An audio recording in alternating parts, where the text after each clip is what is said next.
Have you ever heard the proverb, "Don't burn yourself to keep someone else warm"? It's a poignant admonition rooted in old, rush Stoic wisdom about the significance of striking a balance between self-care and kindness, but in today's to be seen as good. Many people have turned the noble act of kindness into a self-destructive habit. We are frequently told to go above and beyond, to push our limits for the sake of others, but at what cost? The truth is that excess kindness that depletes your own resources, energy, and well-being is not a virtue, but rather a road to disaster. Many people have lost their way after giving so much of themselves that they now feel worthless, burned out, and empty.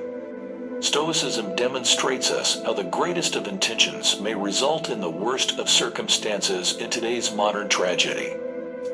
It teaches us the skill of balanced generosity, guaranteeing that our activities benefit the lives of others while also protecting our own well-being. It is another way to be generous without losing oneself, a means to be kind but also good to oneself. We'll show you how Stoic ideas can assist you in creating healthy limits in this video. Your generosity becomes a source of power rather than weakness. We'll discuss how to offer without running out of love.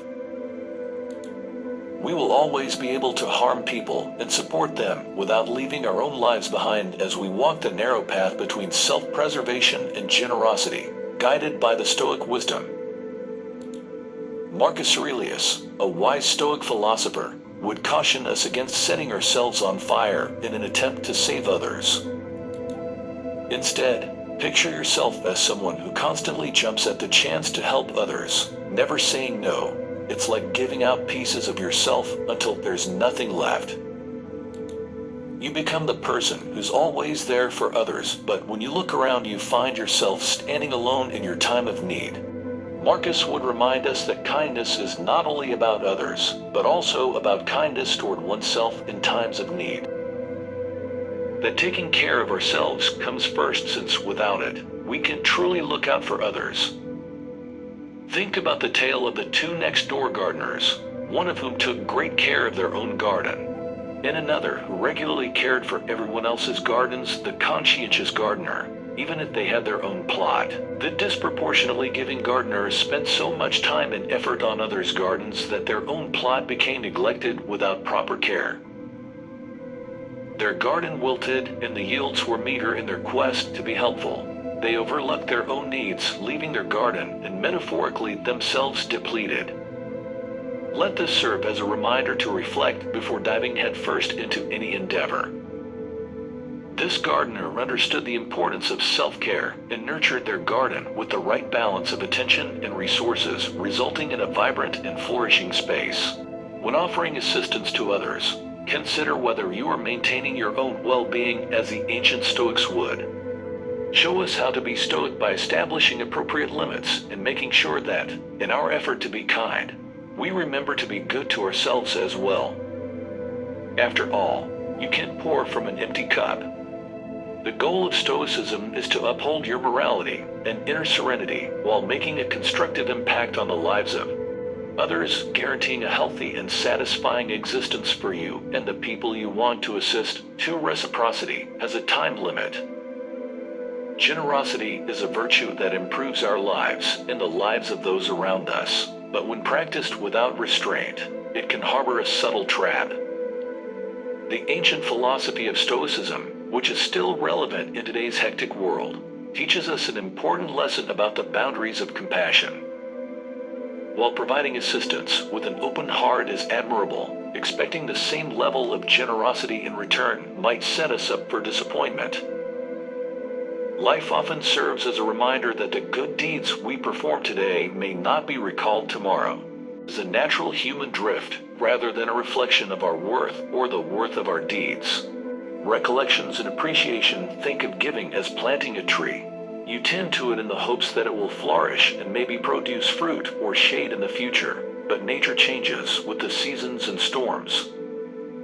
Similarly, when we show kindness, the seasons vary as well. The Stoics, especially Epictetus, counsel us to let go of the hope of a quick fix, accentuate our deeds rather than their results. He said that certain things are under our control and some are not, emphasizing that the joy of giving should come from the deed itself rather than from hoping for something in return. Adopting this perspective teaches us how to be emotionally resilient and protects us from the hurt of unfulfilled expectations. Finding equilibrium will enable us to carry on being giving and kind without feeling drained or taken advantage of. This doesn't imply we should harden our hearts.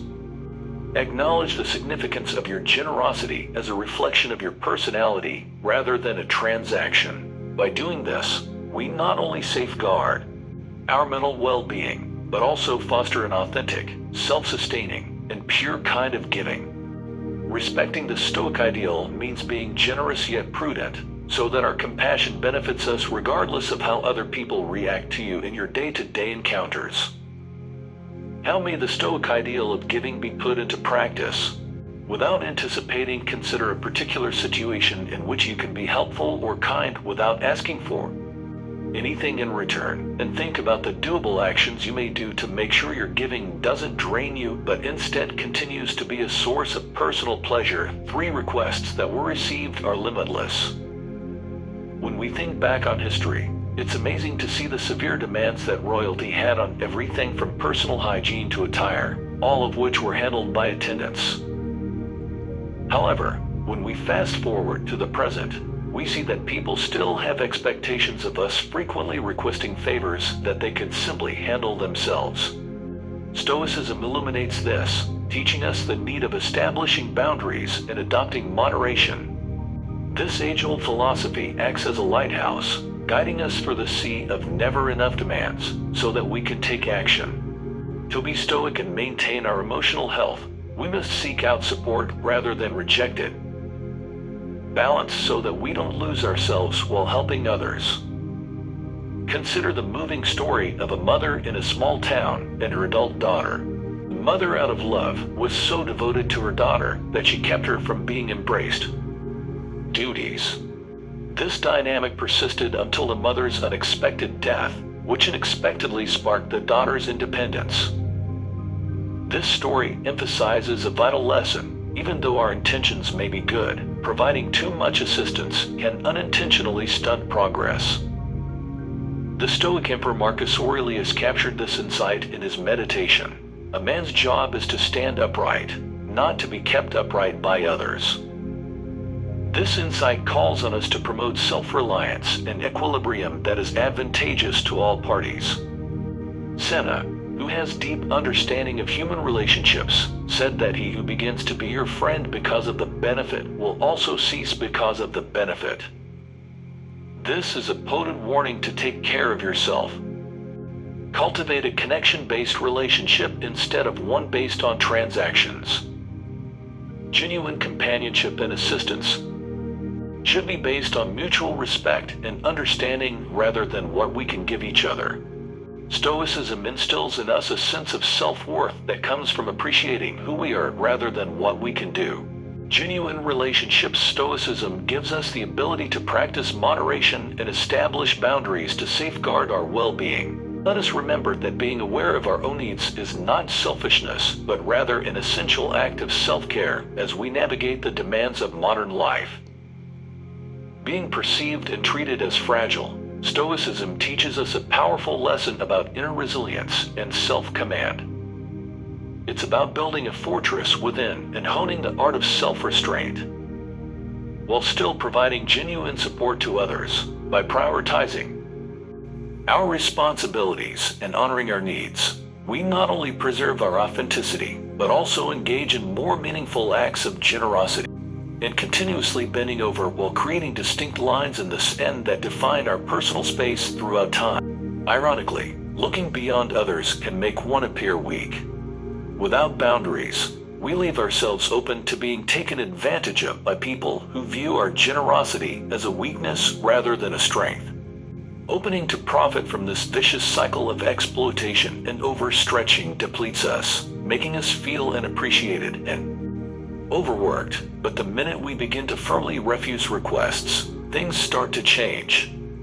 We no longer have to say no to everything that is asked of us. Instead, Our assertiveness communicates a greater regard for ourselves, telling people that we value their time and energy and deserve their respect in return. This was best expressed by the Stoic philosopher Cicero, who claimed that your own perception of yourself matters far more than what other people think of you. By establishing boundaries and practicing self-control, we not only safeguard our mental and emotional health, but also earn the respect of those around us. Keep in mind that knowledge is a transformative force. Self-worth and evidence of the decency you expect from others. Adopt this mantra and observe, since it transforms the dynamics of your interactions and promotes respect for one another based on dignity and self-worth. But putting this transformation into practice isn't without its difficulties. Being widely accessible frequently draws people who are looking for someone abandoning you when the moment for celebrating arrives. This is a terrible truth that could result from your candor. Exclusion from happy times, restricted to the helping position, absent at leisure time. This painful understanding acts as a yardstick for It's a Stoic exercise in realizing the true importance of relationships and promoting a conscious attitude to whoever we invest our time and energy to distinguish sincere friendships from opportunistic ones. Did you know that establishing limits, which is a fundamental Stoic principle, helps both our relationships and our personal well-being?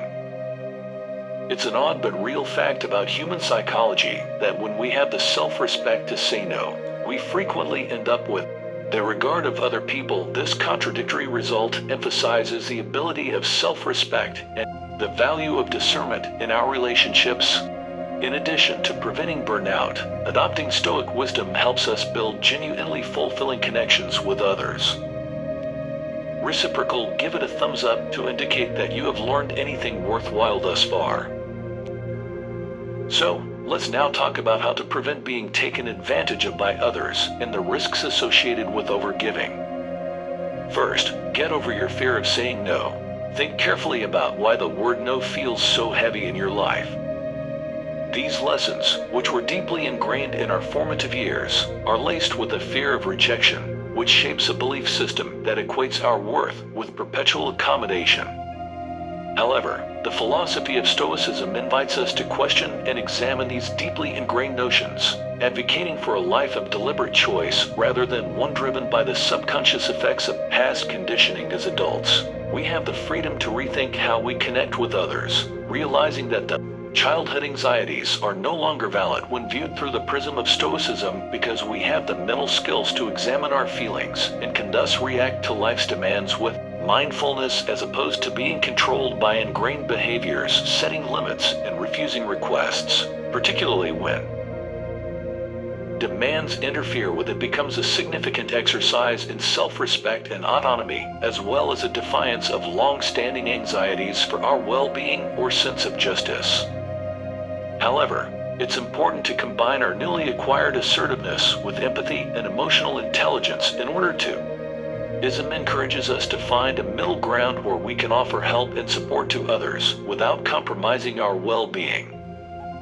This is where emotional intelligence comes into play, allowing us to discern when and how to help in a manner that is constructive rather than just advocating for self-interest or isolation, is sustainable for us and helpful to others. Acknowledging the true needs of others while also being aware of our own limitations is a sign of true Stoic wisdom, since it guarantees that our deeds of kindness are not just exercises in self-control, but also in compassion and understanding, which promotes a community wherein reciprocal esteem and assistance thrives. Backup plan. Acknowledge your emotions. Embracing Stoicism gently prods us. This ancient wisdom encourages us to become guardians of our inner peace by observing our reactions and feelings, especially in acts of generosity. It teaches us that true fulfillment in assisting others should elevate us akin to the buoyancy of clouds.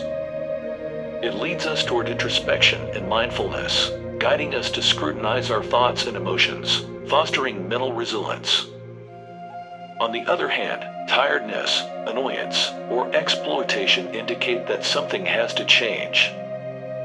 It's important to notice when our voluntary contributions start to take a toll on our serenity. Recognizing this discomfort is a brave act of self-care that ensures our kindness is a source of joy rather than self-deception.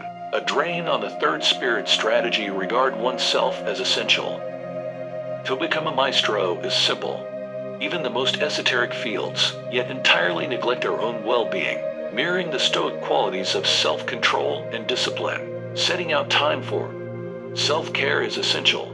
After all, Stoicism nurtures the spirit and teaches us the skill of self-preservation. Therefore, avoid neglecting yourself. Will not improve your physical, emotional, or mental health.